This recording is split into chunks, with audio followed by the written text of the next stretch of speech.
All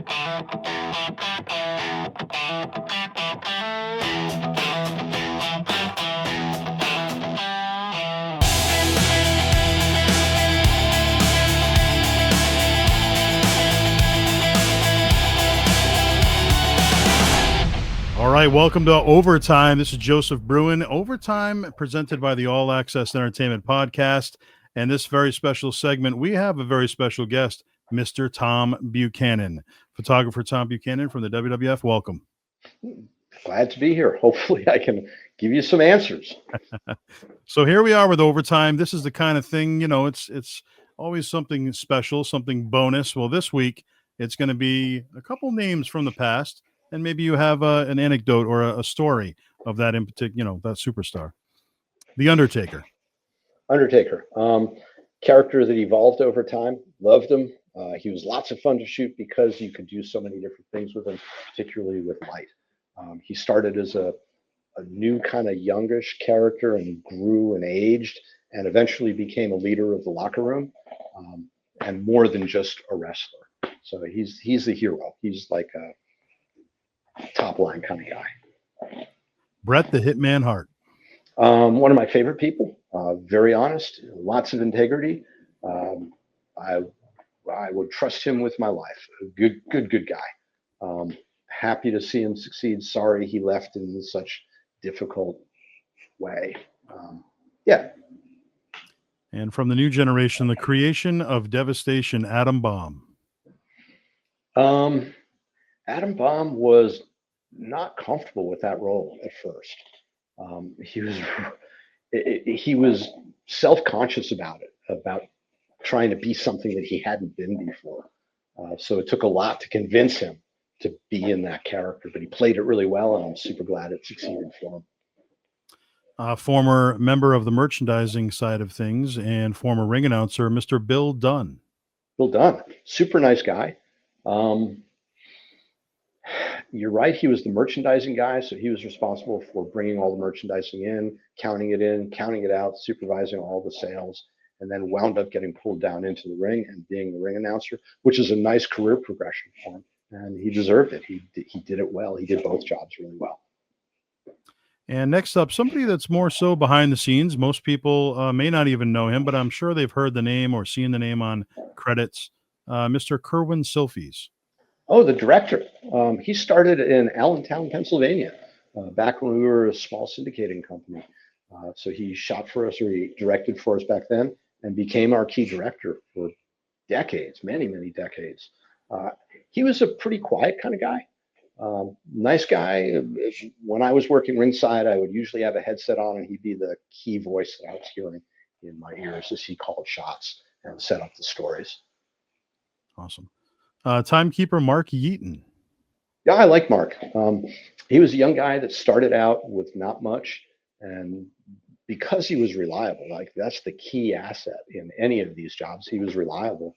He was able to do more and more and more, and became a keepsake, a key player in the World Wrestling Federation. He was traveling from town to town and would frequently take my lighting gear for me, so that I didn't have to haul it in a car or on an airplane. So I was super appreciative of that, and glad that he had a really great career there. Legendary announcer Mean Gene Okerlund. Always funny. I always liked working with Mean Gene. The best for him, back in the day, we did 3 shows every single night, and we had to cut promos for those into our syndicated shows. So traveling TV crews would sit in a room and shoot an interview over and over and over. So Randy Savage might say, when I'm in Chicago, I'm going to kick your ass, whoever it is. When I'm in Des Moines, and when I'm in Omaha in 2 weeks, when I'm in Omaha in 3 weeks, in 1 week, next week. So Mean Gene would have to recut these interviews again and again and again and again. And he always brought something fresh to it, always made it seem exciting, like you were seeing it for the very first time. Yeah, I like Mean Gene. One of the major heels in pro wrestling history, Roddy Piper. Oh, my God. He had so much energy. That's what made him so special. And you never really knew what he was going to do. Like, legitimately, you never knew. There was a show in Philly when I think I was a freelance photographer, and I got between Hulk Hogan and Piper, and he just picked me up by the back of the neck and the belt and tossed me into the barricades. Didn't even know he had done it. I found him backstage and said, "Man, what was that?" "Oh, dude, I'm so sorry. I'm so sorry. I had no idea. Please forgive me. Please forgive me." He was in character in the moment, and he made it happen. He was pretty exciting. Yeah. How about the 7'7" giant Gonzalez? No real memories of him. He was there for not a real long time, and I wasn't particularly excited by his character, particularly the costume. I thought there was more to the man than the costume, and we never really saw that. Former host and announcer and part-time commentator briefly, Todd Pettengill. Gosh, he was entertaining. He was a New York City radio DJ, morning drive time. So he could think on his feet super fast, and he wanted to have fun. And he was fun to work with and creative, and always brought something new to the show. So he was one of our superstars. Yeah. One of the great wrestling managers of our time, the Mouth of the South, Jimmy Hart. I'm sure he has an off switch. I don't think anybody has ever found it. That man just goes, and he has his whole career. He adds a lot to whoever he's managing and supporting. And I think he genuinely likes his job and likes the people around him. And I think you feel that. And I think that's the special thing. Another man behind the scenes, responsible often for booking the venues, Ed Cohen. We wanted to buy him a road atlas so he'd understand where different towns were. He booked us in the weirdest ways. So it might be LA, and then Nashville, and then San Diego, and then Dallas, and then Chicago, and then San Bernardino. Like, he didn't seem to grasp that towns were closer together, and it would make him easier for everybody if he booked us consistently. I think his issue was that he was booking 3 shows a night at the time, and venues have to fit his schedule. So there has to be an open slot on each venue in order to make that work. And you have to be able to pay that venue. And there was a lot more to his job than I ever understood. But it probably would have been better for us if he had a road atlas. A member of the WWE Hall of Fame, celebrity wing, Mr. T. Not a lot of recollections of Mr. T. I had a spot with Randy Savage for a while where he would chase me around the ring. It started in Toronto. I think we talked about that on a previous show. So we were in Chicago one time and we were doing this spot, and Randy was chasing me around the ring. Mr. T happened to be in the front row, stood up, puffed out his chest. Randy stopped dead and did a back pedal. So that's my story about how Mr. T saved my life. All right. How about the living legend, Bruno Sammartino? No recollection at all.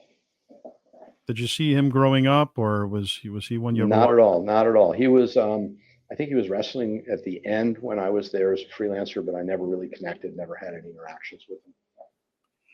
Do you think we'll ever see a photographer in the WWE Hall of Fame? If we do, it would probably be Steve Taylor. I think there's an issue there about what does the hall cover, right? We know it covers the people in the ring, the announcers and the wrestlers and the managers, but does it cover outside the ring to the barricades? And if it does, then we should have some photographers in there, timekeepers, those sorts of folks, maybe announcers who work there.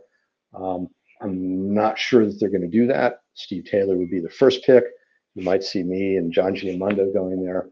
If I had my preference, it would be those 3 plus Rich Frieda, who's still with the company, as a 4-person bring into the hall. The one extra thing I'll add there is that in my view, there really isn't a Hall of Fame. It's a promotional deal for the company. They don't have a location. They never have. They may never have one. And that bothers me. We really should have a hall where the fans can go and see all this memorabilia and learn about the superstars of yesteryear. I agree. And they've been collecting the merch for years and trying to round up everything. And it seemed like for a little while they were going to do Tampa. There were some rumors and nothing ever came about. But they could do it in a day if they wanted to. The money is there. Vince McMahon could do it. If he really cared about the history of the business that he developed, he could launch a hall right now. The Rock could probably do that if he wanted to. Yeah. I implore them to do that. If anybody from World Wrestling is watching, build us a real Hall of Fame. Right. What are your thoughts on WrestleMania going international, first time since Canada, going to Saudi Arabia? I'm glad I'm not working for the company because I wouldn't go on that run. First, I think it's a bad business decision. It cheats the fans who have made the company what it is. There are other markets that have supported the company way longer and way stronger. Put a show in London, put a show in France and Spain, not Saudi. Saudi also has political connotations that I would object to just personally. I think it's the wrong choice, and I hope it works out for them, but I wouldn't go. Another WWF employee who unfortunately recently passed away, Rex Lardner. He was a marketing guy. I didn't know he died. I'm sorry to hear that. Yeah. He was just a basic marketing guy. Nice guy. Worked well in marketing. Worked with him on the AOL project. Yeah. Mr. Perfect, Kurt Hennig. I liked him a lot. Good character, a good person, and a legit good wrestler. Yeah, I remember the Mr. Perfect vignettes that we were doing that were so much fun. Yeah. Throw the football and catch the football. All of that, yep. Yeah. Well, we've got two more left. The Iron Sheik. Oh, he was a character. He was legit as he was. Like what you saw off stage is what you saw on stage. Same thing. Yeah, I liked him a lot, but I didn't know what to do with him. They're not a guy that I would want to hang out with just because it's such an unknown. Right. Don't know what you're going to get into, or you do know what you're going to get into. Yeah. And you still don't know. Right. And we'll end it with legendary manager Paul Bearer. Oh, God, I loved him a lot. He added so much to the Undertaker character, and he was a good sport about doing anything. Yeah, really good guy. What I thought was interesting there is he had so many other characters before he was Paul Bearer, Percy Pringle and whatever, and he carried all of them through his whole life. Like people remembered him for everybody who he was. Yeah. Well, thank you so much, Tom, for joining us on Overtime, and thank the fans. Can I give you one quick story about Paul Bearer? Let's hear it. All right. So we had these stuffed animals that we had to market for Christmas time. They were just stuffed animals, and I had to take pictures of all the wrestlers with these stuffed animals. Now, nobody wants to do that. It's a terrible kind of a job. It's bad for their character. It's just awful. So I'm backstage in some arena someplace or other, and I've got Paul Bearer, and he's holding the thing like this, and he's just not into it. And Vince walks by and asks, what the hell is going on here? So I had explained it to him. He said, well, that's a pretty bad idea, but I want you guys to do it the best you can. Play with it for me. So Paul Bearer starts playing with it. Vince is egging him on and really pushing him to get more into this thing. Eventually, Paul Bearer winds up doing simulated oral sex with this stuffed animal. And I'm shooting, and some of these are good pictures and some of them are not. But we get what we need, right? Along with a lot of other pictures that are not. All this film goes in an envelope, goes back to the office. Picture editor lays it out on the table and sees Paul Bearer doing simulated oral sex with a stuffed animal and feels offended by this thing. So she calls Human Resources.